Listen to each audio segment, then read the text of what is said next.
Welcome back, everybody. Thank you very much for joining this session. My name is Nicole Pratt. I'm a Professor of Biostatistics and Pharmacoepidemiology from the University of South Australia. I'm President of OHDSI Australia chapter, and it's my absolute pleasure to chair this session, which will be talking about some of the important research we are doing as a community in APAC, and doing that important step that we heard from Patrick about actually generating the evidence and doing the research. So my absolute pleasure to introduce Nguyen van Zandt, who is the coordinator of the APAC community. She's going to be giving us an address on the progress we've made so far. So Nguyen, please.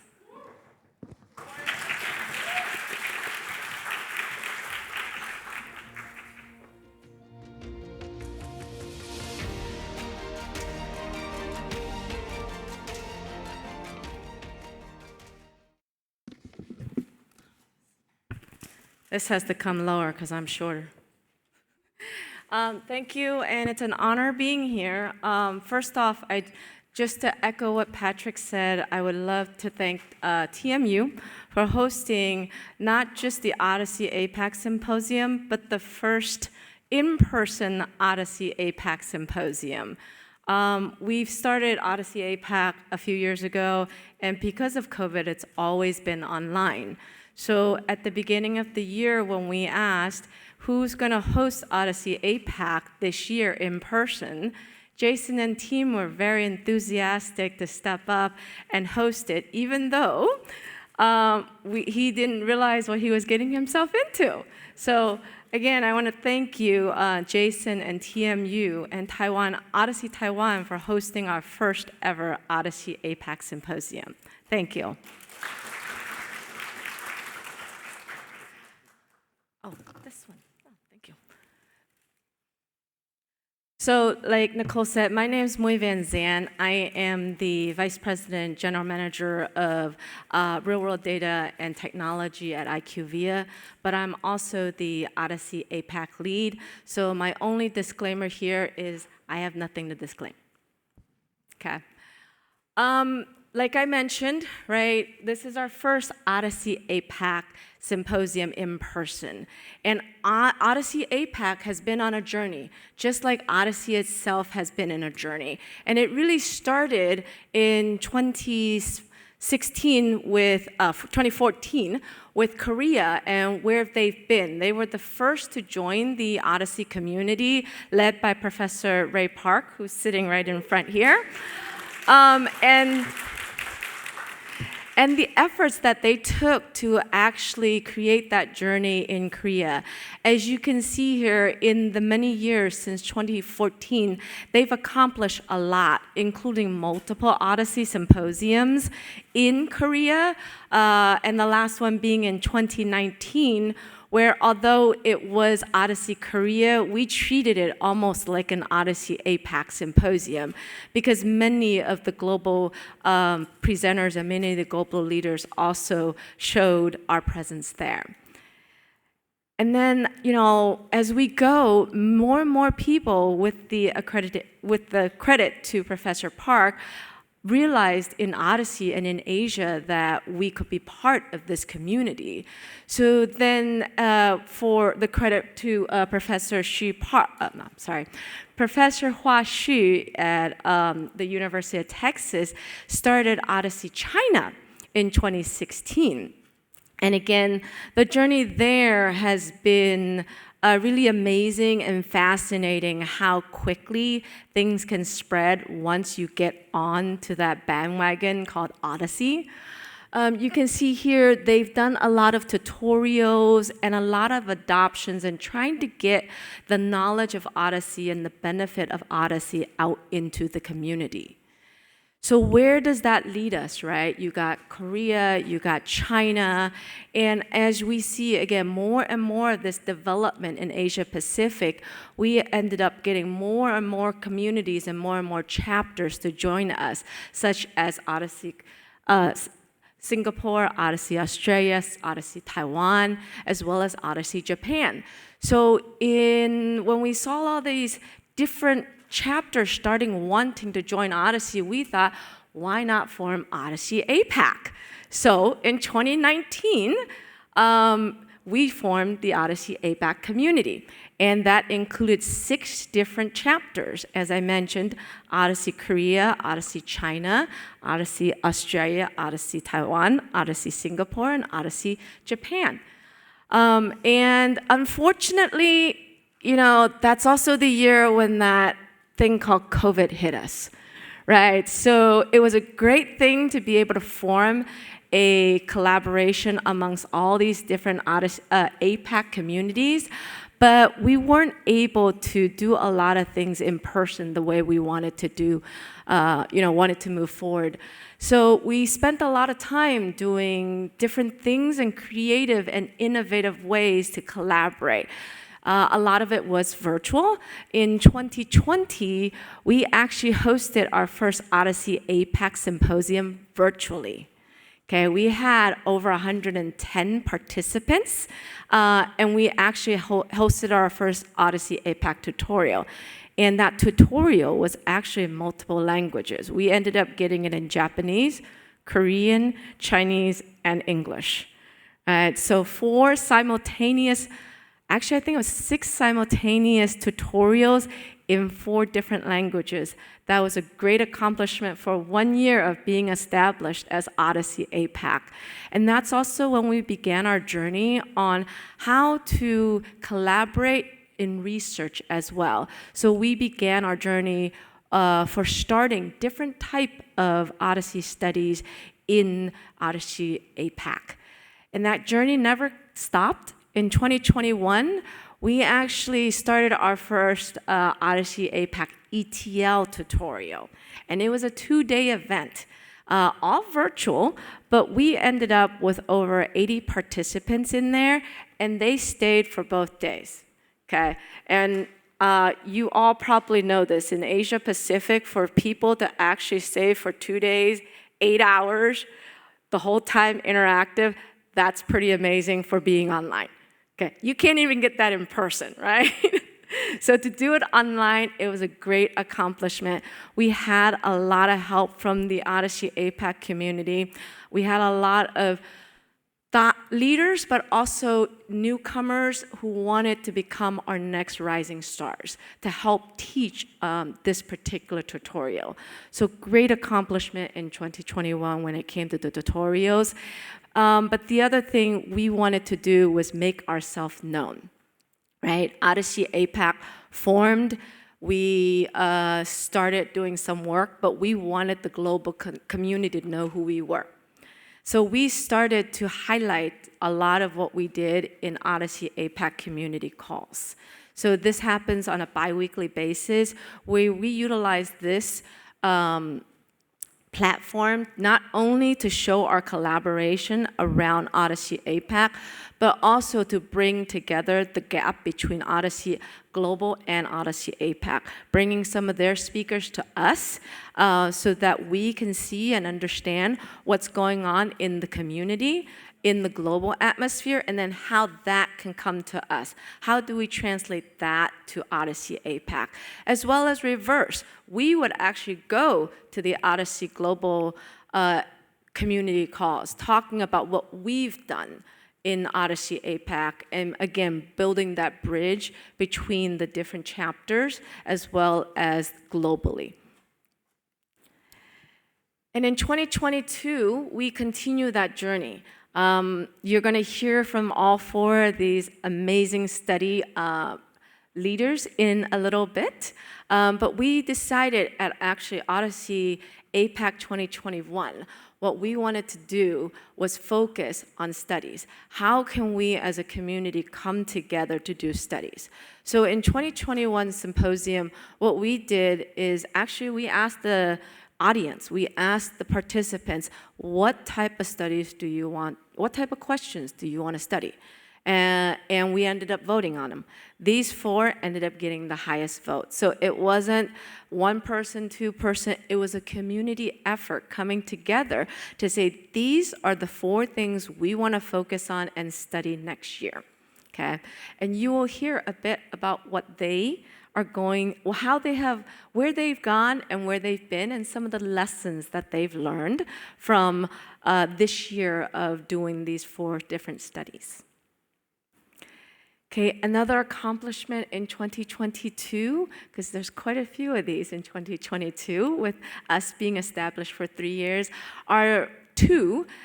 There's a lot more, but I just want to talk about a bit more about these 2 that came out this year, especially the first one, because I know George and Patrick both mentioned this in their talks, and this is one that I myself is very, very, very proud of. We tried to take the Legend hypertension project that Mark Time and Mark over there started and try to replicate some of that in Asia Pacific, right? And it was the first one that we tried to do across 6 different chapters. It's not easy because many of us on the Asia Pacific side, our databases aren't in OMOP yet. Or they are, but they're not of high quality. There are mapping issues. So we spent actually, a year working through this particular study to make sure we got the people, we got the right databases, we actually got the right methods in place, right? So it took quite a big effort of all 6 chapters to help us with this study. And it got published earlier this year in April.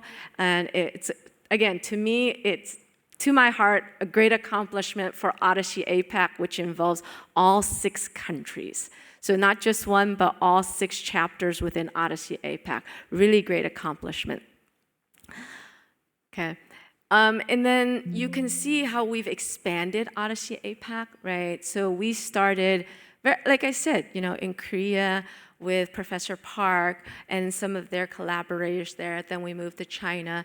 Then we added in all the other chapters. But you can see now we've grown. We have grown quite a bit to all 6 different chapters, and we continue to grow. And we hope to continue to add more and more and more. As George mentioned, you'll notice now we have a new chapter.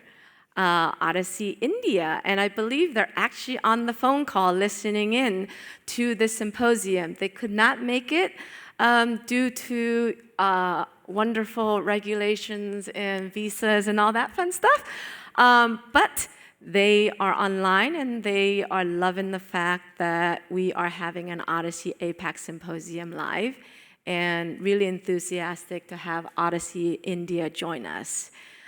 We would love to continue this progress. I've heard rumblings from Thailand that they also have interest. I've also heard rumblings from Vietnam that there is interest in joining OHDSI as well as joining OHDSI APAC. So maybe next year at the same time, you'll see more chapters and more collaborators showing up on our map. Okay, so, oh yes, there's animation around that. I forgot. Well, and where does that lead us? That leads us here to our first OHDSI in-person APAC symposium. Once again, I want to thank you, Jason and team, for making it possible for all of us to get together. For those who've done this before, it is a lot of work, a lot of behind the scenes. So not only do I want to thank Jason, but I want to thank all of the support staff that is behind the scene that literally is still working, not just over here, but virtually online as well.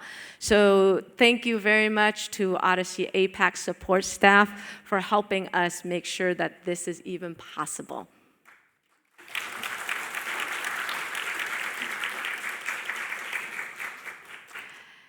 Now, where do we go, right? That's where we are today. So where do we go from here? How do we want to continue our journey, and how are we going to get more people to adopt OHDSI, right? And in Asia, we all know this. 如果你不说你自己的话，自己的语言的话，很多人都不会懂你，也不会想在这儿，对吗？ Right? So what I just said is if you don't know how to speak the native language, it's hard to adopt. Okay? So I can speak Cantonese, and 你個個都唔會知我講乜嘢，除咗 morning 之外。Okay? 對嗎？See? So it's only because the two of us probably are the only ones that speaks Cantonese in here. So that's one of the problems that we have within, I shouldn't say problems, one of the impediments and milestones that we have to, barriers that we need to cross over, right, is the language barrier. So what have we done in OHDSI APAC to help with that language barrier and to be a bit more successful in getting different countries to adopt? As you can see here, OHDSI, it starts with OHDSI Korea and OHDSI China, of course, because they were the first, right? We've done a lot of localization of some of the material that exists. So there is actually an OHDSI China book. It's in Chinese, and there's also an OHDSI Korea book. So there's the OHDSI book, and we took that and translated all the content into Korea and Chinese. And I know the Japanese team is working on some of this localization as we speak as well, right? To help us promote OHDSI in the different dialects and in the different languages that helps get rid of some of that language barrier. Another effort that we did a couple years ago, you guys saw Atlas. Some of you guys were in the class yesterday. I don't know if you guys noticed, actually at the upper right-hand corner, there's a little drop-down that said English. You can actually change that to a different language. We spent the time localizing, again, Atlas. So it's in Korean, it's in Chinese, it's in Russian. Why Russian? Don't ask me. But we hope to put it into multiple languages so that the folks not only in this room, but hospitals, as well as researchers who don't feel as comfortable using English can utilize the tools that we have for their benefits, okay? And we want to continue that journey onwards. We want to continue to do more of that next year, to spend more time understanding what more do we need to localize, such as the tutorials. Like I mentioned, we did try this once. It was quite difficult to get everybody to be able, or get enough tutors and enough trainers to actually teach it in a local language. So what we would like to try to focus our effort on going forward is to train more folks. And we would love people in this room here to volunteer for, Chinese or another language. Maybe now we have OHDSI India and Indian. We're good with that too. Okay. We would love to be able to do more of that so that we break down this language barrier in OHDSI APAC, as well as we want to collaborate with other working groups. So not just being a silo within OHDSI APAC, but taking advantage of all the resources that we have out there within OHDSI and the global community. As you heard George, you heard Patrick, and for those who was in the tutorial yesterday, you heard about all the different tools that actually exist in OHDSI, right? Yesterday there was a discussion around PLE and some around which method was better, right? There's a working group there. But there's not a lot of participant in Asia Pacific. So we want to build that participation. I can't remember the gentleman that was sitting behind Morning, but he volunteered to be in that working group. That's what we want to be able to do. We want to be able to bridge that gap by working with other working groups, such as the education working group, such as the PLP working group that's currently in mainly focused, or the participants are mainly in the global side. We want more Asia Pacific presence, right? We want to be able to take a lot of that and move that forward and bring that closer to Asia Pacific. That's what we want to focus on next year.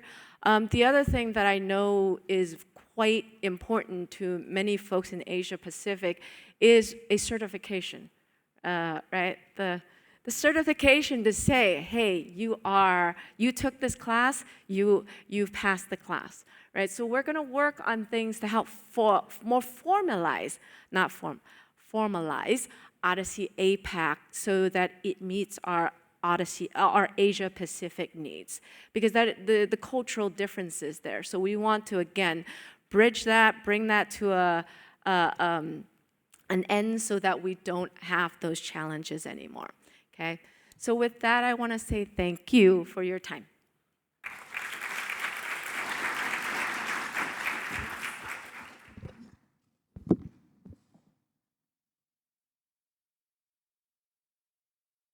That was wonderful. Thank you very much, Mui, for that great overview. And as Mui mentioned, last year at this symposium, we actually talked about some network studies that we could do as a community. And we ended up having 4 of those studies proposed. And over the last year, we've all been working on different aspects of those projects. So what we're going to do now is just have a brief overview of where we've got to with those projects and where we might go to next. So if I could ask the presenters from those studies who are here in person to perhaps come up here so we've only got a short amount of time, and Celine should be online, so let's hope that works. So first of all, I'll start with the study that I proposed, which was around the use of multiple sclerosis medicines and the safety and effectiveness. So hopefully we have some slides that we'll show.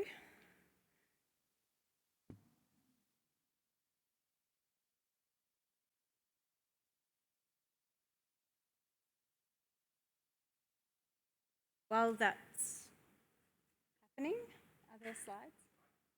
Yeah. Okay, while that's happening, I'll just get started. Oh, here we are. Great. So the study that I proposed was around multiple sclerosis medicines, and in true OHDSI fashion, we wanted to come up with a name from the OHDSI book, and we've called this Telemus study. So the issue with multiple sclerosis really is that there are very different treatment pathways that can happen in patients treated with the disease. There are early aggressive treatments, which are the newer products that are on the market, and the older conventional treatments. And the question really is, does the effectiveness of these medicines differ, and should patients be treated earlier in their disease history with these early aggressive treatment approaches? So the question really is, what is happening across the world in terms of access to these medicines, and what are the safety and effectiveness of the different approaches? So this is some analysis we did in Australia, and what you can see is that there's a very dynamic treatment pattern of multiple sclerosis medicines in our country over time. And you can see this trend towards those higher, early aggressive, highly effective treatments.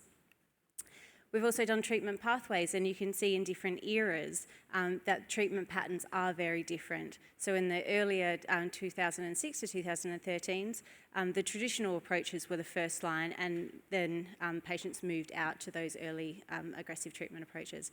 In later years, of course, there's much more use early on with high early aggressive treatment approaches.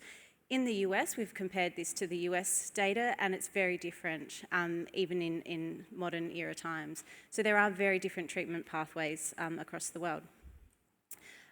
There are 2 different RCTs that are ongoing at the moment, looking at how effective and safe these treatment approaches are. And as Patrick mentioned, that our job as observational researchers is to try to get these answers in a timely fashion. These RCTs are due to be delivered in a couple of years' time. So what we're going to do is 2 phases. First, look at the utilisation of these medicines, so characterise initiators over time, look at trends in use over time, and importantly, those treatment pathways. Of course, looking over all time, and then by different calendar eras. What we've done so far is we've created cohorts for the early aggressive, highly effective treatments and the traditional approaches. And one of the things that we thought was a bit of a challenge, actually, is to identify all the different treatments that are available across the world. So we feel like this is the definitive list. We've checked across the region, and we think we've captured most of them. So we are creating our study package. We had a couple of issues with some vocab and finding, orphan IDs, and we've been able to use the community to actually fix some of those issues along the way. Treatment pathways, we're creating the treatment pathway package, both for the modern era and the older era, and looking at differences across time. We've done tutorials about how to build those treatment pathways through our work group, so we've taken this as a learning opportunity along the way. We were lucky that there was the Phenotype February event that happened earlier this year, and luckily for us, one of those phenotypes was the multiple sclerosis phenotype. So we were able to use that evidence that was generated and the work that was done in that area to really help us define our phenotype for this study. One of the issues there was that the phenotype were defined, 3 medicines in a year period. The problem with that, what we identified, I'll just skip this. Oh, sorry, I'm missing a slide. But anyway, one of the problems is that some medicines in multiple sclerosis are yearly injections or 6-monthly injections. So we really need to go back and fix those issues so that we get a valid phenotype for those newer treatments that don't happen, 3 times a year. Just going to flick through. So our next steps really is just to finalise the characterisation and treatment pathway package that we're developing, and then also do that development of the phenotype and validate the phenotype given the different treatment patterns of these medicines. So we have fortnightly meetings at 11 a.m. Korean time on a Wednesday. If you'd like to join, please jump on the team site and participate. So thank you. That's our study. So next I'm going to hand over to Chan, who will talk about his study.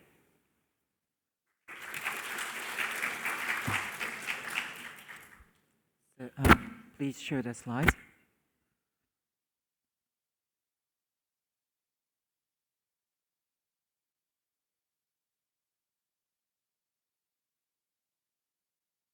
I'm Chan from Korea. I'm in the faculty of the Yonsei University College of Medicine.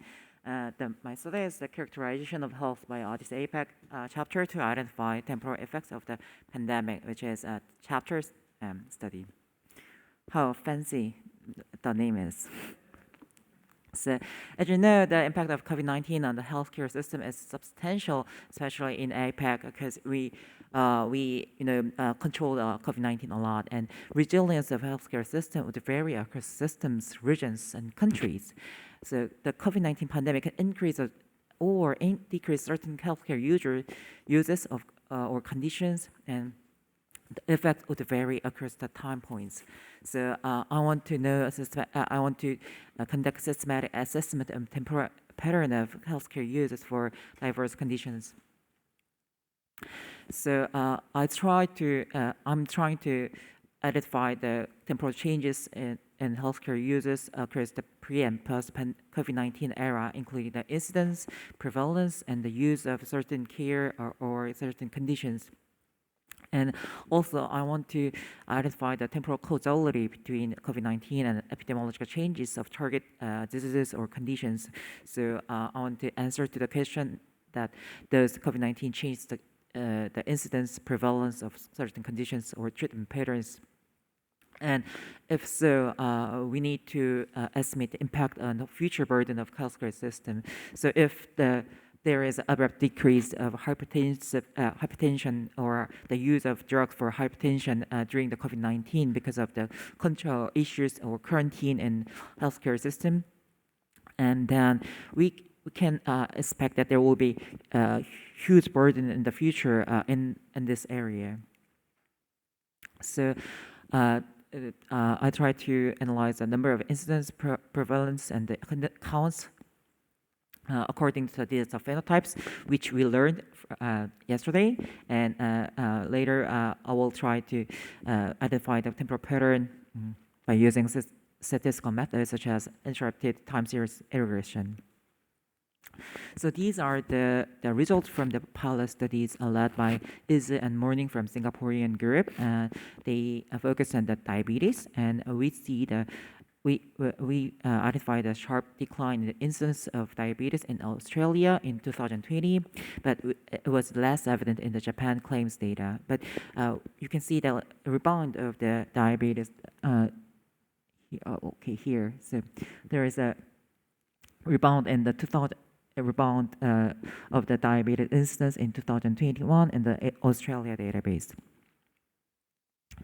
And the hematologic work is led by Eri from Japan, and you can also see the sharp decline of the multiple myeloma in both Australia and Japan database in 2020. I think that rather the actual prevalence or incidence of multiple myeloma decreases, I think that this abrupt decrease is because of the quarantine or the less use of the healthcare systems. And I'm focusing on the cardiovascular diseases. Also, you can see the sharp declines in incidence of the hypertension and acute myocardial infarction or heart failure in 2020 when the pandemic occurred, and then sharp rebound after in the 2021 in Australia, which is less evident in Japan. So we can see that the temporal period of the use or diagnosis incidence, apparent incidence of disease can vary across the countries or systems. So I tried. Actually, my purpose of this study is to foster more OHDSI APAC leaders for studies. So I hope that more OHDSI APAC researchers to lead OHDSI international studies. And all you need to do is bring your own cohorts or digital phenotypes for the study. So from Isa and Maureen from Singapore, actually leading the diabetes, and Eri from Japan leading the hematologic disease, especially focusing on the multiple myeloma. I'm leading the cardiovascular disease thing, and the Subin Kim from Korea also lead the allergic and asthma in children thing, and Nicole from Australia leading the about the study about the residential nursing home care. So also, I urge you to involve this study and with your own study subject. And all you need to do again is to provide these phenotypes by defined by the atlas, which you learn yesterday. Currently, we are focusing on the Korean Korean nationwide database for the study, and we apply the study applications to the HERA, which owns the Korean nationwide database, and we built some Docker images for the environment, for reproducible environment, and I'm currently working on the study, finalizing the study package, and you can see the current study package for our pilot study now. Thanks.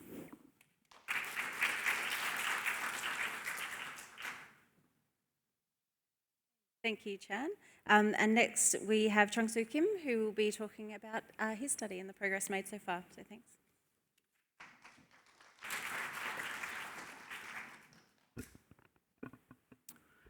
Hi, I'm Chungsoo Kim from South Korea. I'm a PhD student advised by Professor Rayoung Park, and I'm really nervous because I'm the only student present here. So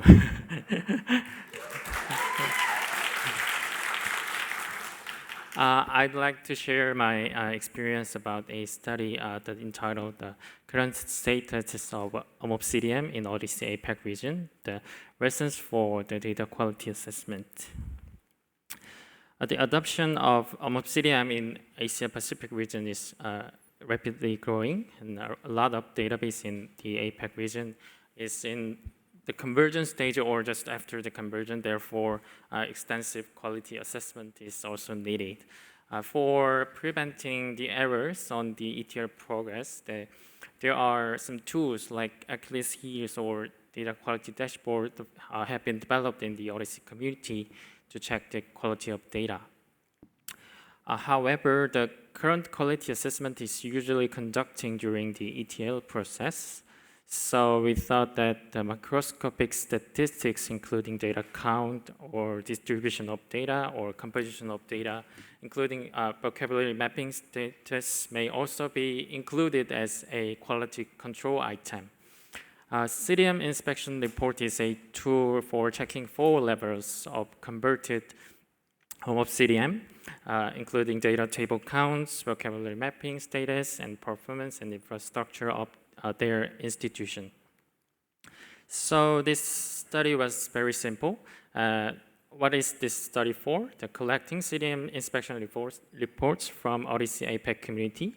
And why is this study needed? Because we want to check the current status of CDMs and to get some insight from our databases and to see quality improvement point.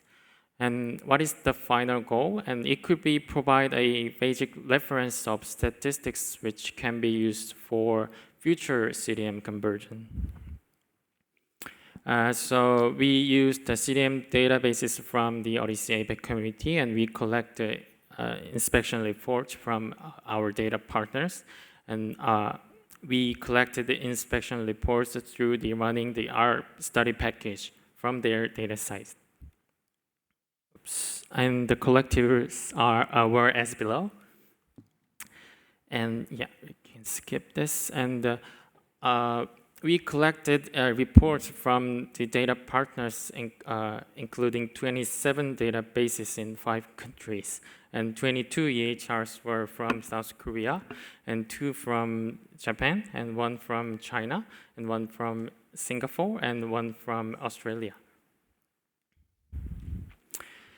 We found that the total number of patients were 49 million, even if we did not include all the databases from every site of OHDSI APAC, and the total data records was 37 billion. And the right figure is that the comparison of each domain, and we found that the measurements have very large proportion of data, and the second one was the cost, about 20%, and I was quite shocked because I'm always using the condition and drug, but the proportion is measurement and cost proportion were more large, have much larger proportion. So I think we need more advanced analytics for this domain, like cost effectiveness research.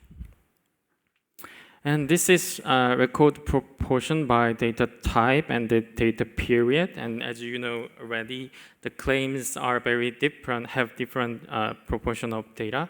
And we compare the general data from general hospital and from the tertiary hospital. Yeah, we can see the difference from between 2 data type, like tertiary hospital data have more amount of measurement data, yet it's really quite natural. But we cannot find such clear trend from the by data period. And this is a distribution of the records to person ratio because we want to considering the number of person effect. So we calculated the records to person ratio and we plotted this. And a lesson from here is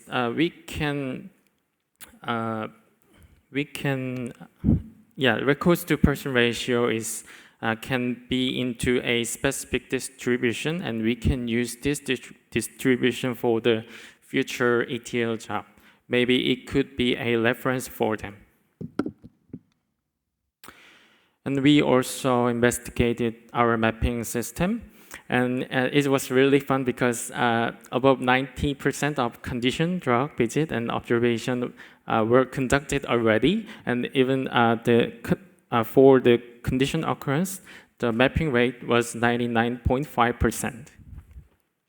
However, measurement device and procedure occurrence would be a good target for the next mapping because the mapping rate of procedure occurrence was just 32%. So we have to do more aggressive for the procedure occurrence mapping. And we further investigated for the drug mapping.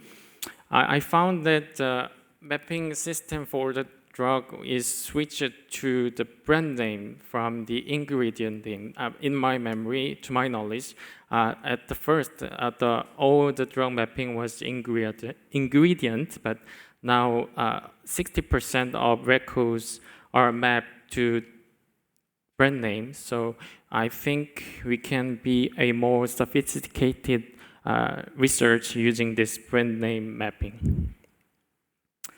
And we also investigated the result from Achilles heel, and we found that the three of error as a median value were in our databases, and we found also a common error was 35% of all the error was related to the observation period.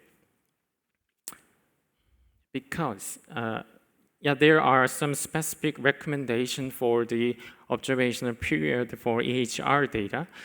I think most of our hospital is quite struggling with this, so we have to get cautious for this more. So this was a first study collecting detailed summary of almost CDM and investigating the macroscopic aspect in the APAC region. And in this study, the summary of data, mapping status, and quality of data were estimated. And by collecting inspection reports on the OMOP CDM database, about 27 databases, this can provide us not only just insight on the data quality, but also giving us a reference that can help to other sites, and especially new institutions who want to do conversion their data to CDM. Actually, in Korean chapter, we are using this report for the quality consulting for the OMOP CDM, and based on the collected result, now it is possible to provide a reference range to the new institution for CDM conversion. We also have limitations because although data quality improvement is continuously being made, and it was just results evaluated at a specific time point, like cross-sectional, and because most of results were from the South Korean database, so it may not appropriate to apply to other countries. And due to the limited number of claims data, it was not possible to compare claims data and the EHR data sufficiently. As a conclusion, appropriate quality of CDM is directly related to the quality of real-world evidence. So continuous quality management is extremely required. And in order to improve data quality, considering the macroscopic aspect was helpful. And it is quite painful to disclose our information to others, but it is great to help improve the quality through the discussion. This efforts must be continued. Thank you for listening.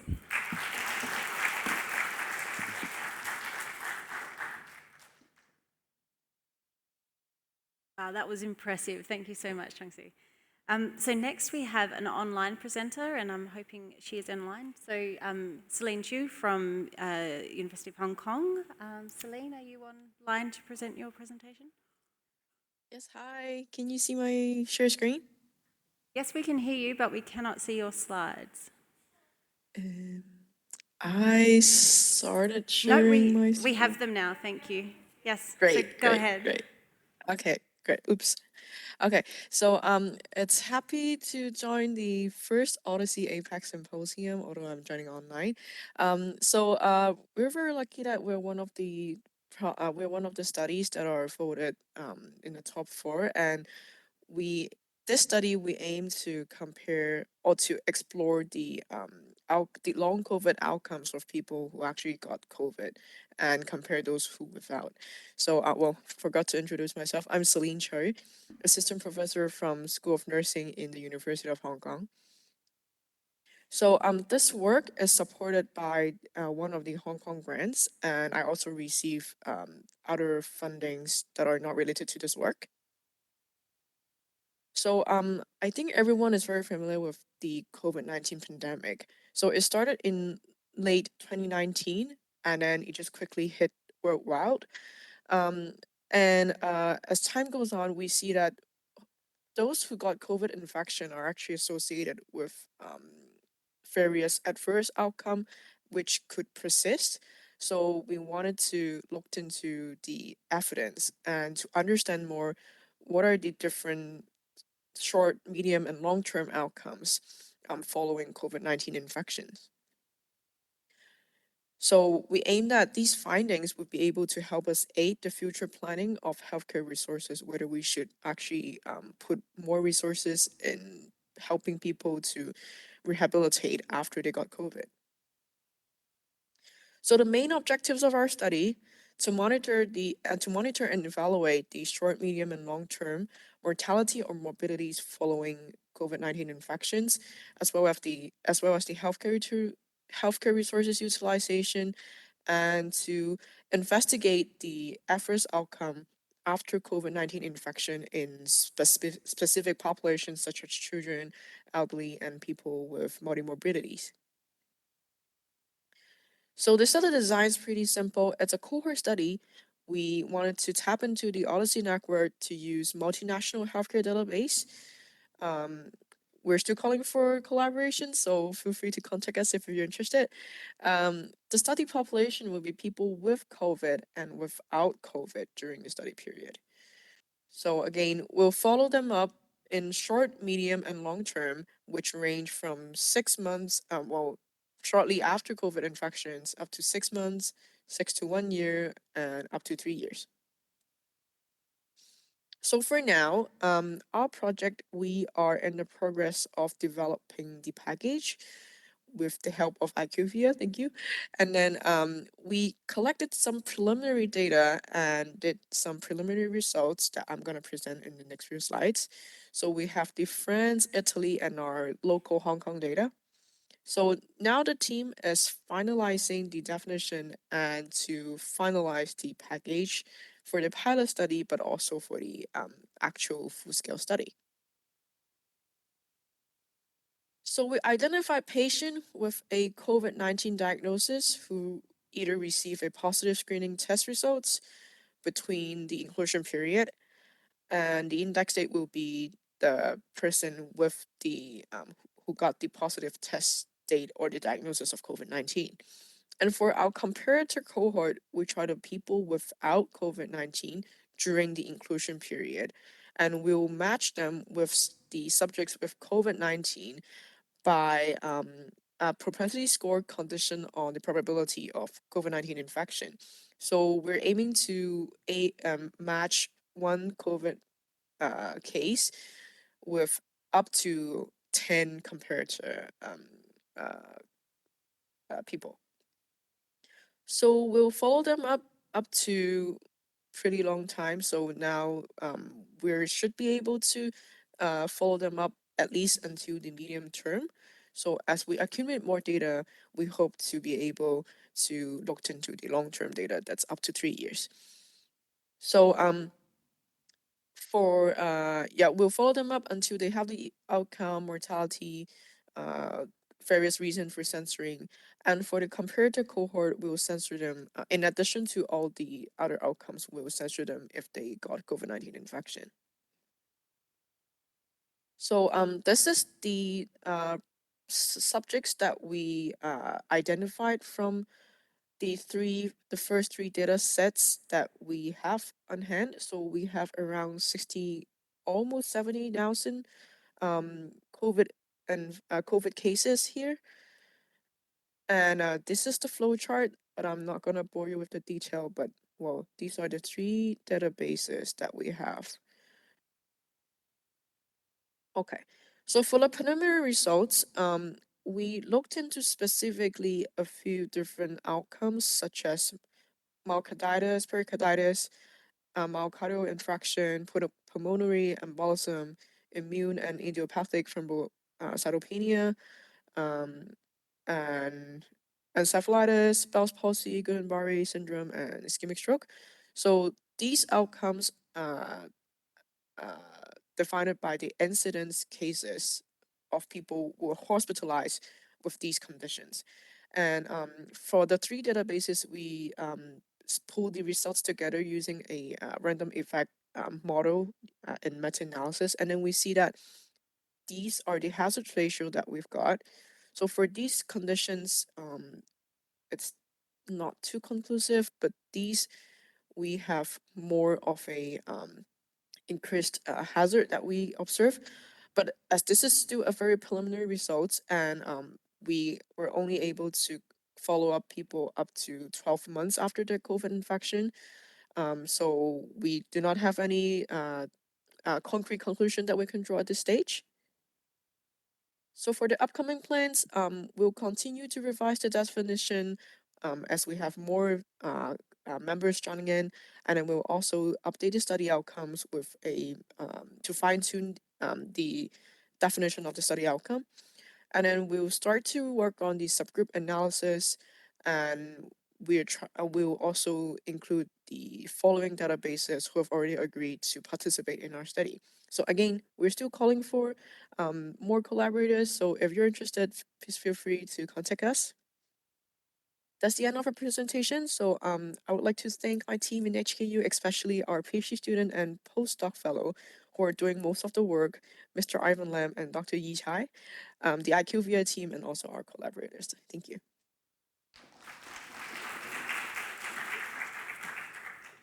Excellent. That's wonderful. Thank you, Celine. So you will see that we have had a range of activities that have happened over the APAC community. So we've looked at a disease, we've looked at the impacts of COVID-19, looked at the impacts of COVID-19 on healthcare itself and the important work of data quality. So I think you can see there's been an extreme interest in the community in doing these network studies, and we hope to have more of you involved. These studies are all open, as you will have heard, so if you'd like to be involved, we have a dedicated Teams channel that you're more than welcome to join and join in the studies. If you have data that you would like to contribute to any of these studies, again, please feel free to come and listen to our fortnightly meetings and join in.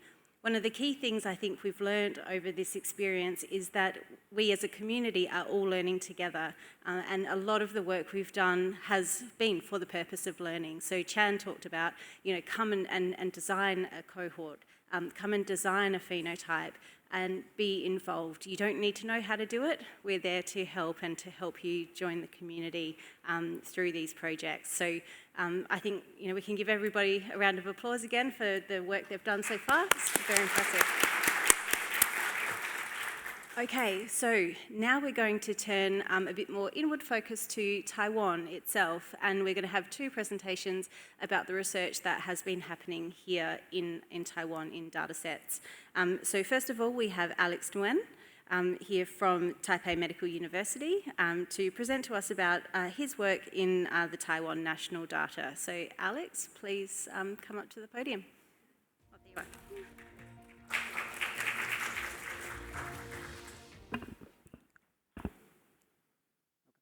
are. Hi everyone. It's my honor to talk a little bit about Taiwan National Health Insurance Database. Basically, I know in here a lot of people working on National Health Insurance Database already. I'm not an expert, very expert in this, but in here I know a lot of professors, also scholars, working on this one already.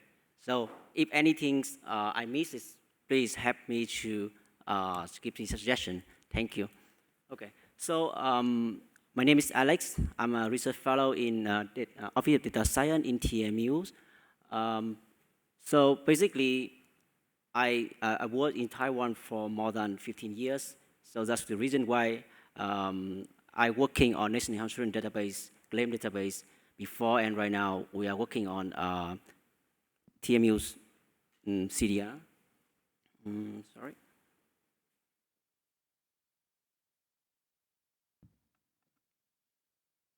Okay, so first of all, I would like to introduce a little bit about the history of National Health Insurance Database.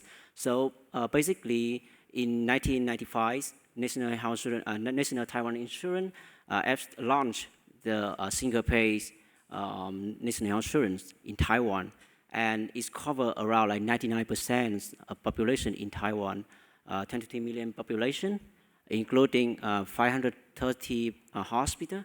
17,000 clinics, and basically every year we have around like 300 million visits in Taiwan, and around like 25,000 inpatient visits every year. Okay, so in 2000, Taiwan National Research Institute, NHIR, in Taiwan, established the database for research purpose.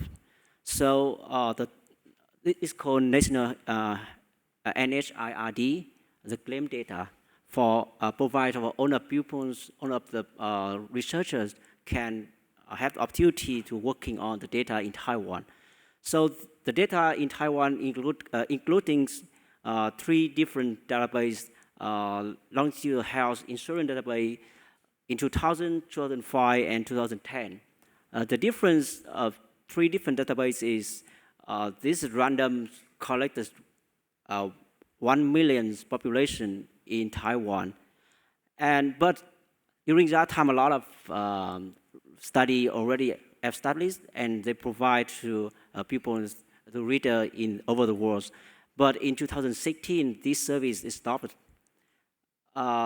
So we all here feel like we don't have any data to working on. So it's okay. I will explain the next. We can now still have data working with the National Health Insurance Database. So our Taiwan data, we will include in all of the hospital data and also connecting to the government data, including the surveys, including Taiwan Cancer Registry, including HIV database, or also the data registry as well. So all of the data they combine and provide to all of researchers in Taiwan to use this, and also give the evidence to other pupils. So in 2017, Health and Welfare Data Center in government, they tried to open again the service in Taiwan. And basically, right now, for all of the people who want to working with this kind of data, we have to go to the data center to provide to do analysis.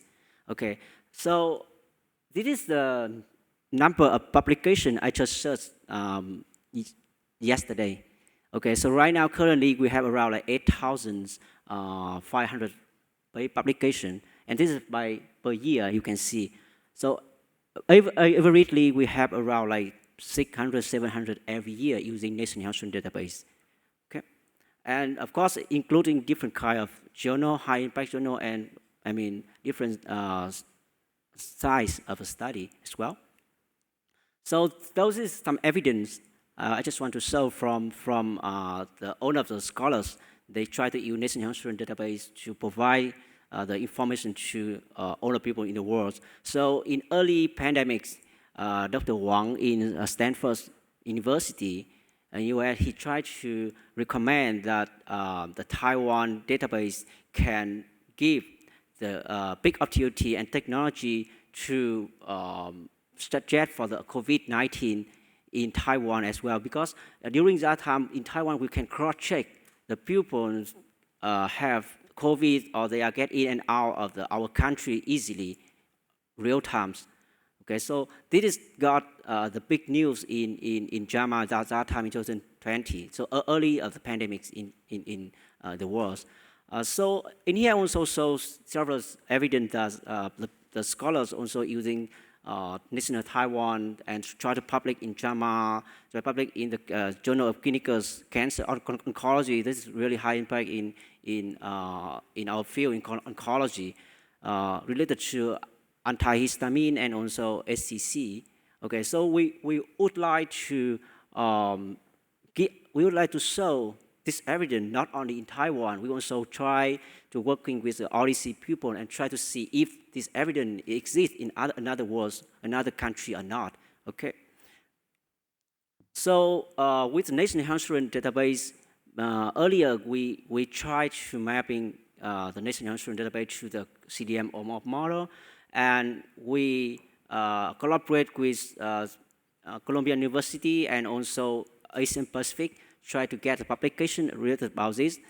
Of course, it's not really more working on that, but we still, following and try to provide some more evidence with other pupils. So this is in TMU. We also try to apply the CDM model, and we try to working with APAC other countries in APAC association, and we have the first result about that. So the future opportunity for our APAC association, that Taiwan just joined and built up the Taiwan OHDSI Association in this year, 2020. I think 2020, not 2020. It should be later on, right? So I think this year should be.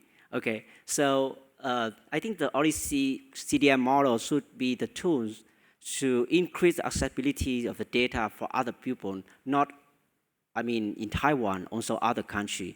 So, I mean, it gives us the opportunity to other hospitals, if they try to join OHDSI and they will easily to, I mean, give the scholar to access the data. But access that is not give them the patient ID or the patient information directly. You can just see only the result or only see the summary, a statistic, you can see that. Okay. And besides that, the opportunity can give us like the collaboration between Taiwan and other countries and also other organizations inside the Taiwan as well. So the talk of Patrick, he also talked about the evidence about the reliability. So you can see, so this is the opportunity for us to show the evidence, the research evidence from across all countries in the world. Okay, and with OHDSI platform, it helps us to save the time, save money, and also improve the quality of healthcare consistency of the data as well. Yep. So thank you so much. Yep.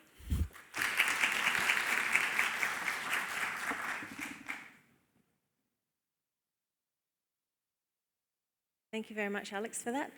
So next we're going to move to Chungsoo from also Taipei Medical University, who will talk to us about the TMUCRD data. Thank you, Jason.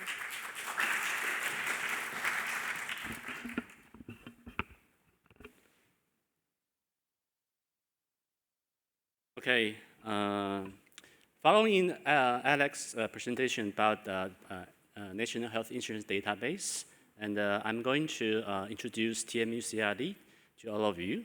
TMUCRD is Taipei Medical University Clinical Research Database, and we start to release the data in 2020. So until now, we have almost 3 years. So we have some performance. So let me introduce some research to all of you. My name is Jason, and I'm the chair of the local host committee in this symposium. And my presentation covers 3 parts: introduction, development, and the application of TMUCRD. First, introduction. So Taipei Medical University has 3 hospitals in northern Taiwan, including Taipei Medical University Hospital, Wanfang Hospital, and Shuanghe Hospital. And TMU regularly collected and integrate data from 3 hospitals by Center of Management and Development in Taipei Medical University. And it's the identification ID and to transfer the database to our group, Clinical Data Center. So that's why we have the TMUCRD, including several data. So it is a relational database with unstructured data and structured data. Okay, and we also map TMUCRD to OHDSI OMOP common data model. Okay, in 2020. So this database covered the medical informatics of patients between 1996 to 2021. So we have almost 25 years database. And this database covered around 4.12 million patients. Okay? And it's count about 90% of Taiwanese population. So compared to NHIRD, we have some features of TMUCRD. First one, observational study, observation data. And also we have a measurement, lab test data, and also radiology reports. Of course, we have some patient pay themselves, self-payment information about the health examinations and also the new drugs, new medical devices. And this database also connecting to cancer registry and also death registry managed by the government in Taiwan, so that we can have the more specific, more detailed information about the cancer treatment outcome, and also we know the specific timing and the cause of death for all patients in TMUCRD. The second part is about development of the data. Not only the case number, we also try to make our efforts to improve the data quality. We hope that we can have a larger case number and a longer time period. Okay? And we also focus on corrections, data diversity, data integrity, and standardization, like common data model, and also accessibility, and also the patient privacy and data governance. We convert our unstructured data to structured data by using searching and also the NLP. For example, the pathology reports, we can do that automatically.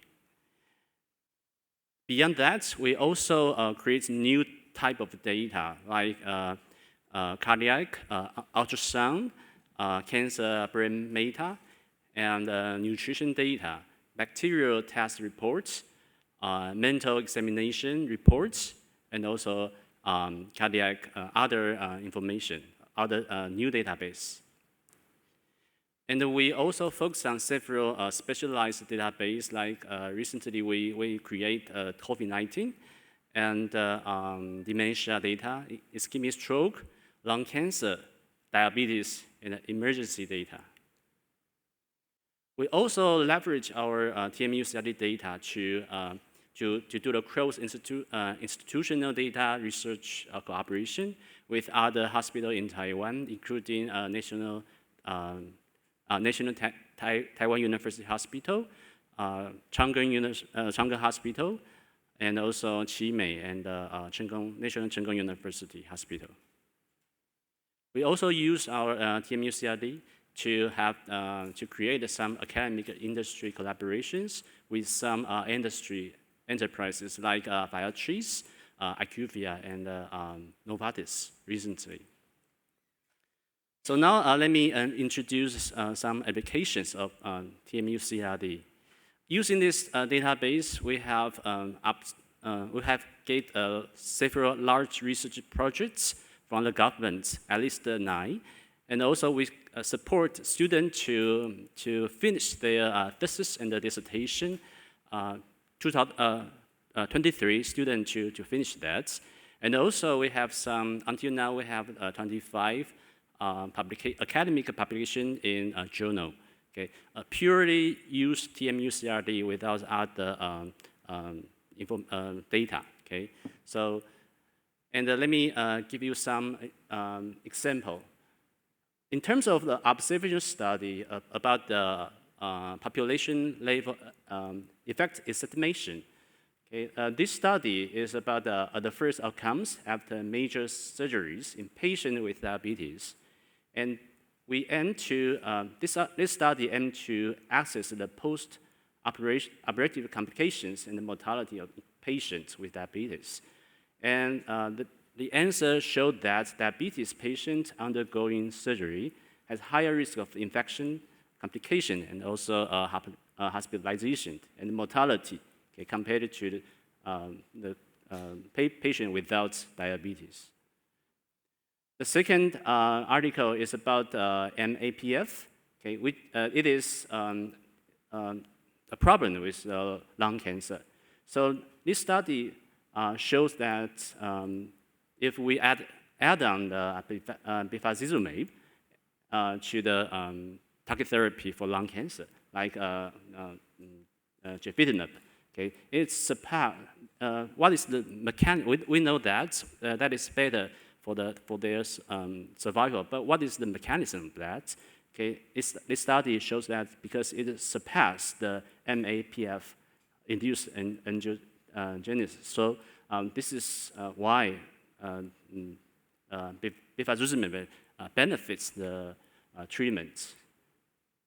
And the next one is about the dual antiplatelet therapies for after the stenting for the CKD patients. This study compared the long-term and the short-term drug after the stenting for CKD, and it shows that there's no significant difference between all-cause mortality for long-term and the short-term. And this study is about the intracytoplasmic sperm injection for the possible neurodevelopment outcomes problems. And this study, the result also showed that there's no association between about this and the outcomes. The next one is about, because we know metformin may induce lactic acidosis, but what is the mechanism of that? This study showed that this is because it's caused by decreased drug renal elimination, okay, other than the underlying comorbidity. So this reveals the background, the mechanism, okay, of the association. And we also have the observation study, which is about the intervention study, okay, like this about the COVID-19 pandemic, okay.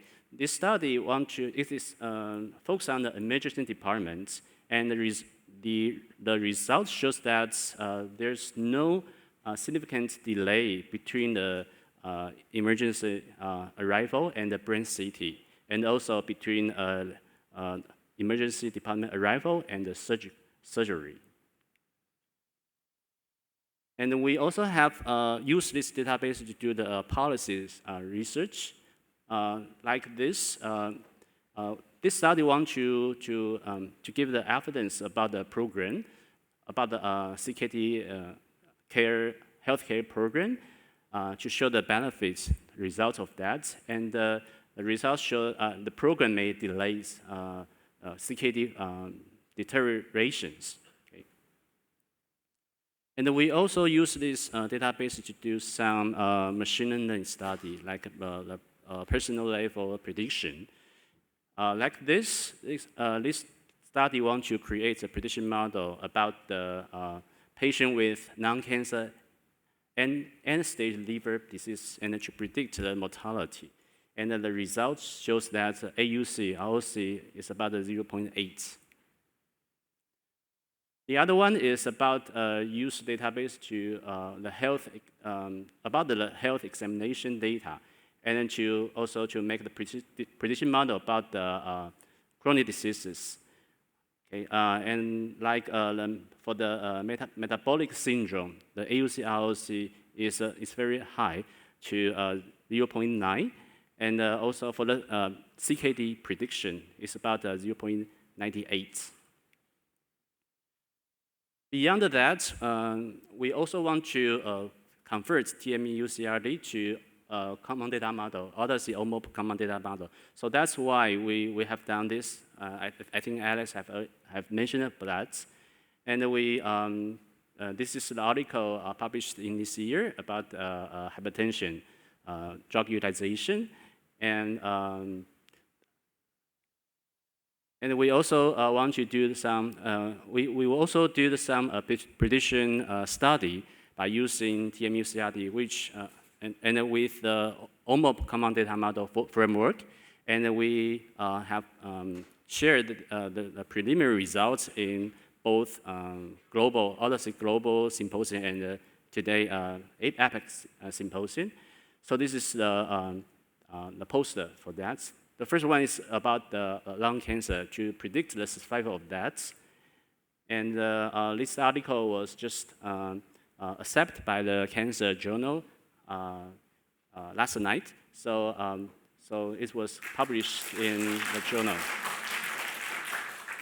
And then we also make the prediction model about the prognosis following the TKI treatment for lung cancer.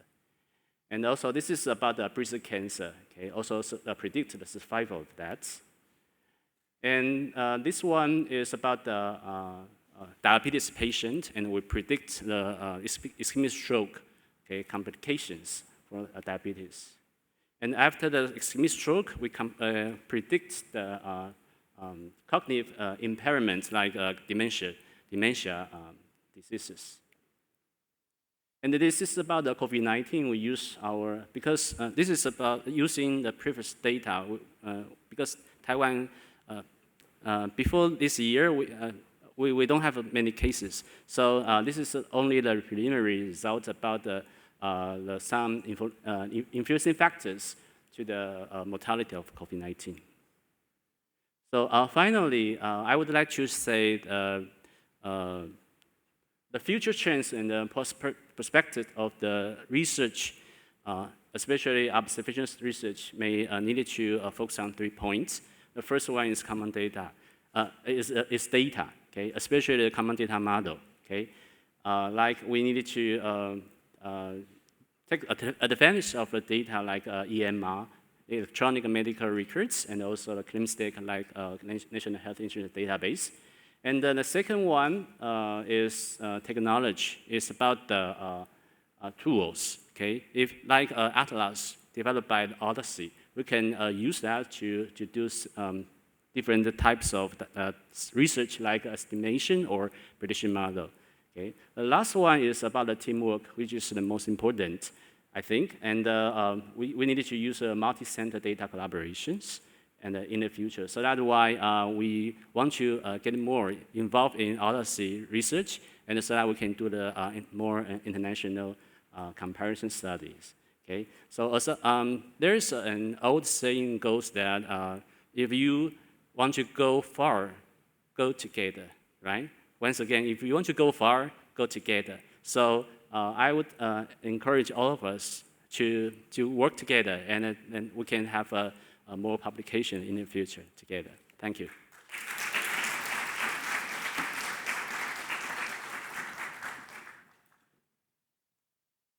Thank you very much, Jason. So Jason mentioned a few of the studies and the posters, so we are going to break for lunch in a minute, not just yet. So please go and check out the posters. There's some phenomenal work going on in the APAC community that's displayed there online, I think, and also down in the foyer. So please get involved and talk to the authors. Before we do that, I'd just like to take this opportunity to pass over to Nguyen Van Zandt to give us her final remarks of the research we've done as a community. So Nguyen. Thank you, Nicole. As you can see from all the presentations that you've just heard, it's remarkable the amount of work and that the OHDSI APAC has done and where we have gone from where we were starting in 2014, right? APAC's been established really for 2 years, if you officially think about it, because we did it in December of 2019. And that's a lot of work that we've been able to do in 2 years, right? So I want to, again, request that everyone in this room, right, that join OHDSI, and it's not, like Jason said, not just about us individually, but it requires a team of people to move OHDSI APAC forward. So I sincerely request or ask that after today, all of you guys join our journey. Join OHDSI APAC, join OHDSI Taiwan, and work with us to do more research, better research, as well as have some fun along the way, right? So, but I also want to turn this over to Patrick, right, to give us a global aspect of what he thinks OHDSI APAC has done. Thank you, Mui. I want to congratulate everybody on the work that is being done in the OHDSI APAC group. These presentations are a good demonstration. I think one thing that's unique and I think presents a really great opportunity for this community is that if we look at Taiwan alone, we see that the National Claims Database and the TMUCRD are useful data resources, but by themselves are probably not going to be sufficient to make a large impact in the global community. And Nicole, you presented the multiple sclerosis work, and you showed your paper where you've looked in one Australian data set at the patterns of multiple sclerosis, but it's not until we actually look around the world that we're really going to have the impact to patients about multiple sclerosis. And Chungsoo's presentation about data quality, looking at 22 different data partners, finally for the first time gives us the opportunity to really learn from each other and establish benchmarks that are really helpful. So I think particularly for the OHDSI APAC community and for everybody in this room, I encourage you to think about that individually each country in the Asia Pacific region probably doesn't have an individual data source that is going to be sufficient to either impact care in your own country or in the region or in the globe, but together we can actually do something very profound. And I think the 4 studies that you just saw are a good demonstration of progress that we can make, and hopefully inspires others of you that are in this room to consider leading the next generation of community studies. So congratulations to everybody who's leading this work. Okay. Well, thank you. That concludes our session, and thank you very much to all of the speakers for their time and efforts. And will I hand over? Thank you very much.